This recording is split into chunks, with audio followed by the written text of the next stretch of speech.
Saudari dan saudara yang terkasih, tidak baik kalau manusia hidup seorang diri.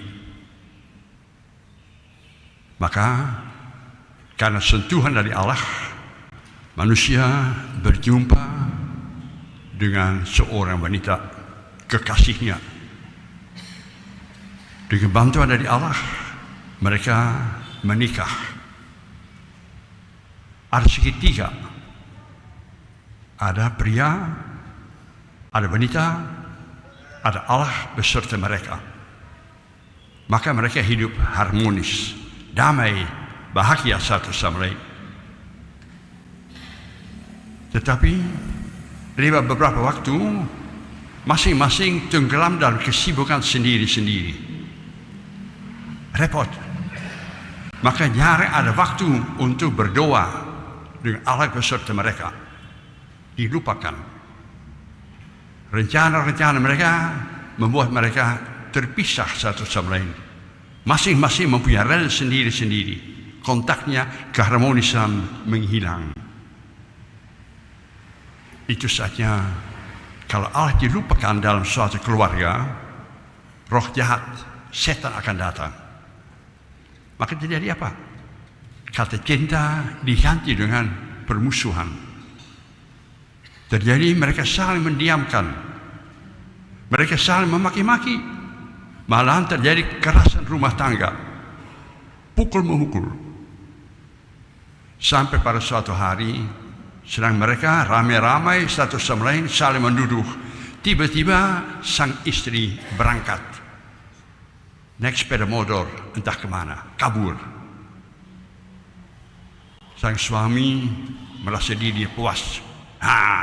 Akhirnya si jahat itu keluar.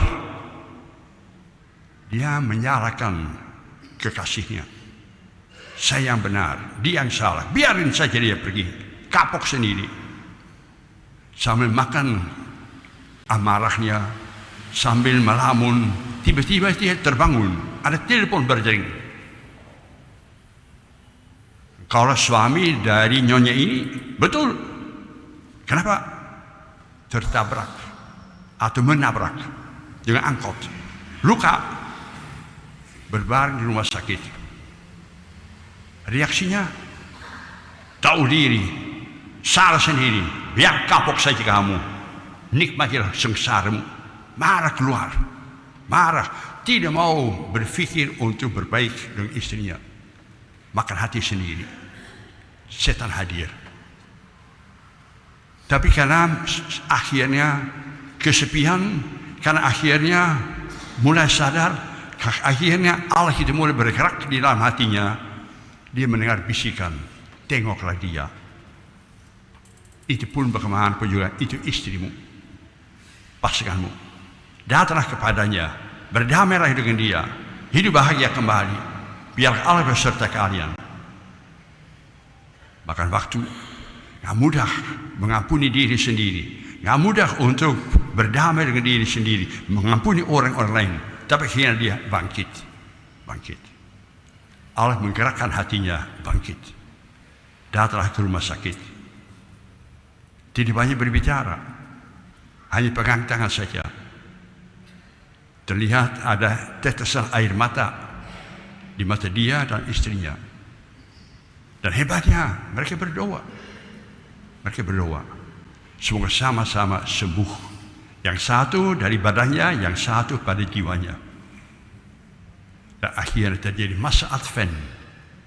Yang sebenarnya nantikan damai di bumi terjadi antara dua orang, pria dan wanita.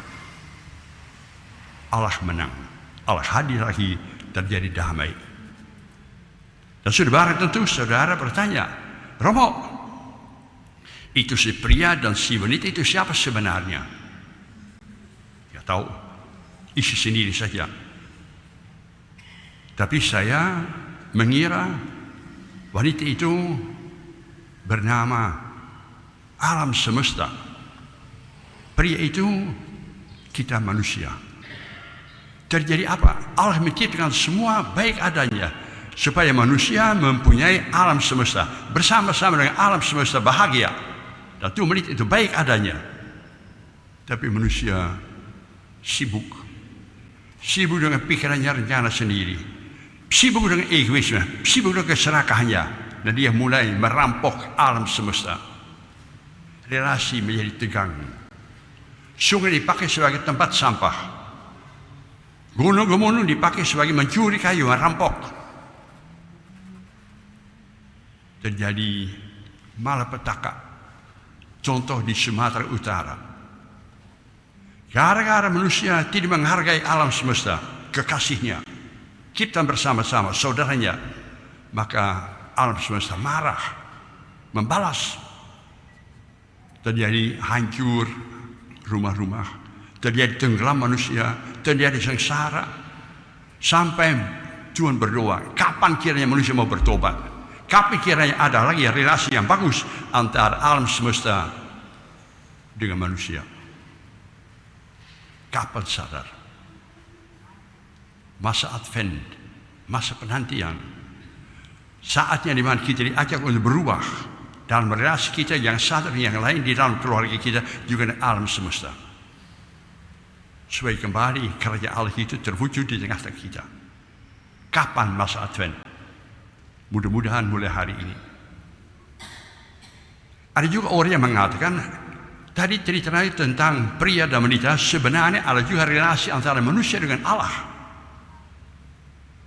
Ternyata banyak orang begitu sibuk, begitu repot, begitu tidak mempunyai waktu, lupa untuk berdoa. Tidak ada waktu untuk bersyukur pada Tuhan, untuk ingat bahwa Tuhan beserta mereka, bahwa Tuhan berbicara. Tidak ada waktu mendengarkan, sibuk sendiri. Jadi Allah terlupakan, di situ musuh dari Allah, setan muncul.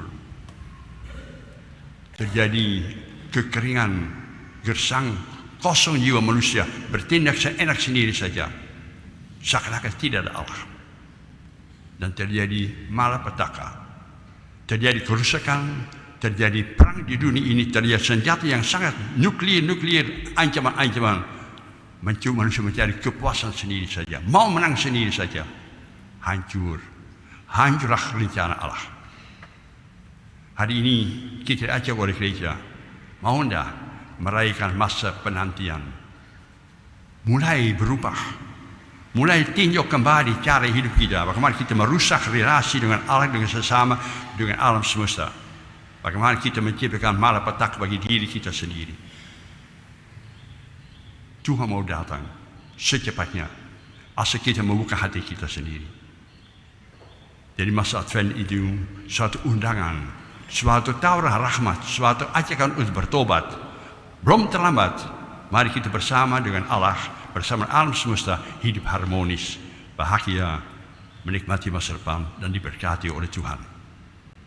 Semoga demikian.